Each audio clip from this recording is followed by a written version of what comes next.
Hello everyone, আজ তোমাদের সাথে শেয়ার করব আমার বাবার ফেয়ারওয়েল পার্টির কিছু মুহূর্ত। আর বাবা কি কি গিফট হিসেবে পেয়েছে সেগুলো সমস্ত কিছু দেখো। দুটো ট্রলি পেয়েছে, একটা খুব সুন্দর রাধাকৃষ্ণর ফটো ফ্রেম, প্রচুর জামা প্যান্টের পিস পেয়েছে বাবা। এছাড়া প্রচুর লাগেজ পেয়েছে, শুধু দুটো ট্রলিই নয়, দুটো বড় বড় লাগেজও পেয়েছে। আর অনেকগুলো ছাতা পেয়েছে, যার মধ্যে এই ছাতা দুটো ছিল ভীষণই কিউট এবং ভীষণই সুন্দর, একদম ছোট্ট একটু পকেট ছাতা। একটা লাঠিও দিয়েছে বাবাকে, যেটা রিটায়ারমেন্টে দিয়ে থাকে প্রায় প্রত্যেককেই।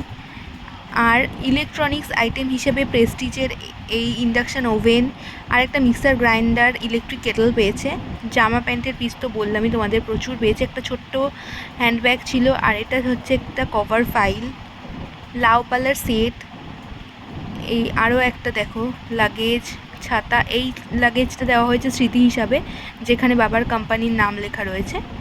আর প্রচুর মিষ্টির বাক্সও দেওয়া হয়েছে, যদিও দিনটা খুবই বড় কষ্টের, তাও যাতে হাসি মুখে মিষ্টি মুখ করা হয় তাই জন্য সবাই প্রচুর মিষ্টি দিয়েছে, রসগোল্লা, কালাকাঁদ, সন্দেশ, আর বিশেষ করে এই কমলাভোগ, যেটা কিন্তু খেতে অসাধারণ ছিল। এটা ছাড়াও আরও 2 বাক্স মিষ্টি ছিল, যেখানে ছিল কাজু বরফি এবং দরবেশ। লাস্টে দেখো বাবাকে বাবার যে হেড আছে সে ভাউচার এবং সার্টিফিকেট তুলে দিচ্ছে।